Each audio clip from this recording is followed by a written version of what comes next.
కూటమిలో ఉన్నారు కాబట్టి. అవును.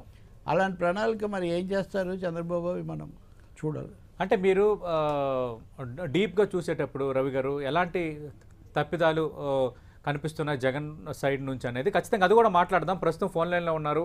మొన్న మన డిబేట్లో మీరు ఇప్పుడు ప్రస్తావించిన కేకే ఉన్నారు, సెఫాలజిస్ట్. కేకే గారు, ముందుగా మీకు కంగ్రాట్స్ అండి. నేను సతీష్ మాట్లాడుతున్నాను. ఎందుకంటే ఇందాక కూడా మీతో మాట్లాడాను లైవ్లో. మీరు చెప్పిన ఫిగర్ దాదాపు యాక్యురసీ వచ్చింది. ఇంకా వైఎస్ఆర్ కాంగ్రెస్ పార్టీకి ఒకటి తగ్గింది. బట్ తెలుగుదేశం పార్టీకి మీరు చెప్పిన 133 వచ్చాయి, అలాగే జనసేనకు 21 వచ్చాయి, బీజేపీకి మీరు 7 చెప్పారు, ఒకటి అదనంగా వచ్చింది. ఎంత యాక్యురేట్గా చెప్పడానికి కారణం ఏంటి? మీరు ఏ మోడల్ తీసుకున్నారు? అలాగే ఆ రోజు డిబేట్లో ఉన్న తెలకపల్లి రవి గారు ప్రస్తుతం 10 లైవ్లో ఉన్నారు, ప్రజెంట్ స్టూడియోలో ఉన్నారు. ఇందాక మాట్లాడాను సతీష్, ఆ రోజు కూడా చెప్పాను నేను. అదనంగా వచ్చింది ధర్మవరం అయితే సార్, ధర్మవరం అదనంగా వచ్చింది. ఓకే. ఎందుకంటే ధర్మవరం క్లోజ్ కంటెస్ట్ ఉంది, ఇంకా అది కూటమి వైపు వస్తుంది అనుకున్నాం, కానీ బీజేపీ ఎడ్జి క్రాస్ చేస్తారు. ఓకే. ఎలక్షన్స్ ముందు ప్రీపోల్ వరకు ధర్మవరం యాక్చువల్లీ వైఎస్ఆర్సీపీ కేసీ రెడ్డి గారు గెలుస్తారని చెప్పాం. నాకు డౌట్ లేదు, ఇంకా ట్రావెలింగ్ లో చూడలేదు ఏది ఏ దొరకదు. ఓకే. అంటే వైసీపీకి ఇంకా ఒకటి అలా తగ్గొచ్చు అని కూడా చెప్పాడు ఆయన అన్నాడు. అంటే కేకే గారు గత 2019 ఎన్నికల్లో వైఎస్ఆర్ కాంగ్రెస్ పార్టీకి 151 వస్తాయని చెప్పారు, సింగిల్ నెంబర్ చెప్పారు, వచ్చింది. మళ్ళీ ఈసారి కూడా దాదాపు అదే నెంబర్ వచ్చింది. ఏంటి మీ మీ మీ రహస్యం ఏంటి? అంత గన్ షాట్ గా ఎలా చెప్పగలుగుతున్నారు? అంటే ఎలక్షన్ కమిషన్ నాకు బాగా తెలిసిన సార్, వాళ్ళు ముందుగా నెంబర్ రిలీజ్ చేయాలి. అట్లా లేదు సార్. ఓవరాల్ గా మనం వెళ్ళే ప్రాసెస్ అండి, అంటే చేసే ప్రాసెస్ మీద మనకు ఒక కాన్ఫిడెన్స్ వస్తుంది. ఓకే. అదే ఇంకా ఇప్పుడు ఇక్కడ నుంచి తెలుగు కేకే పీకే కాబోతున్నారు అంటున్నారు. అంతా రవి గారు ఆశీర్వాదం కాదు కదా, అదే అంటే ఇంకా నెంబర్స్ ఇంకా ఇలాగే ఉంటాయా? ఇంకా వైఎస్ఆర్ కాంగ్రెస్ పార్టీకి మరికొన్ని సీట్లు తగ్గే అవకాశం ఉందంటున్నారు. అదే సార్ ఉంటా సార్. ఇప్పుడు మనం చెప్పినప్పుడు కూడా 14 చెప్పినప్పుడు కూడా క్లియర్ కట్ గా మీకు ఆ రోజు లైవ్ ఇచ్చారు. 6+8 ఇచ్చారు సార్. అంటే 6 కన్ఫర్మ్ గా గెలిచే సీట్, దాంట్లో 8 టైట్ ఫైట్ ఉన్నాయి. ఇంక్లైంట్ వైఎస్ఆర్సీపీకి వేస్తున్నాం. అక్కడ నియోజక సమీకరణాలు ఆ ఫ్యాక్టర్స్ అటు మారొచ్చు అనిపోయిందని బట్టి దట్ డజంట్ మీన్ దట్ 8 గెలిచేస్తుందని కాదు అని చెప్పి ఎక్స్ప్లెయిన్ చేసాం. బట్ ఆఫీస్ గా 14 దారుణంగా ఉందంటే నరమానవుడికి ఇంకా 14 కంటే తగ్గిస్తారా అని చెప్తారు. అవును జరిగింది. కేకే ఇప్పుడు ఈ స్థాయిలో ఓడిపోవడం తక్కువగానే జరుగుతుంది కదా, మీరు ఎన్నికల అవి పరిశీలిస్తున్నప్పుడు రాష్ట్రాల్లో కూడా ఇంత ఘోరంగా? అవును సార్, అదే అవును సార్. ఎందుకంటే ఒకటి సార్ మేము అబ్జర్వ్ చేసింది, చాలా మంది చాలా టైట్ ఫైట్ జరిగింది, సమీకరణాలు చాలా కష్టంగా ఉన్నాయి, చెప్పలే పరిస్థితులు ఉన్నాం అంటుండే వాళ్ళు.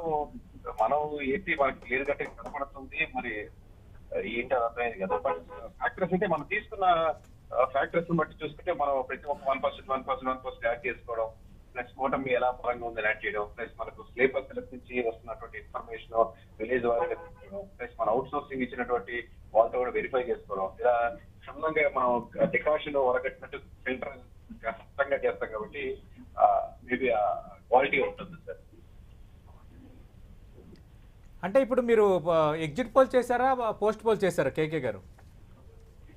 సార్ మనం ఎగ్జిట్ పోల్ పోస్ట్ పోల్ చేస్తారు. అసలు మనం ఎమ్మెల్యే క్యాండిడేట్ అప్రోచ్ అయ్యి వాళ్ళకి మాత్రమే సర్వే చేస్తాం, వైసీపీ గానీ టీడీపీ గానీ జనసేన బీజేపీ కానీ. ఇది పబ్లిక్ గా చెప్పేది ఫైనల్ గా కన్సాలిడేట్ వచ్చిన మనకు వచ్చిన అబ్జర్వేషన్ నెంబర్ చెప్తాం కానీ స్టార్టింగ్ నుంచి చివరి వరకు మనం ఎమ్మెల్యే క్యాండిడేట్స్ కి సర్వే చేయడానికి ట్రై చేస్తున్నాం, అది ఎనీ పార్టీ. ఓకే. కానీ ఒకటి కేకే, ఇప్పుడు రాయలసీమలో అన్నా కనీసం వాళ్ళు వస్తారని, లేకపోతే ఉత్తరాంధ్రలో పోటాపోటీని రకరకాల లెక్కలు వేశారు కదా, ఇవన్నీ ఊరికే ఆధారం లేకుండా వేసినవే లేకపోతే మారే?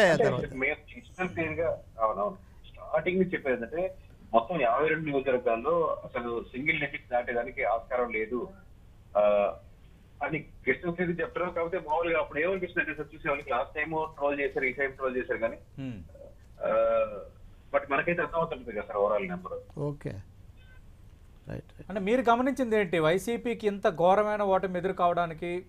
మీరు సర్వే చేసేటప్పుడు ప్రజల్లో ప్రధానంగా ఇంపాక్ట్ చూపించిన అంశం ఏంటి కేకే గారు?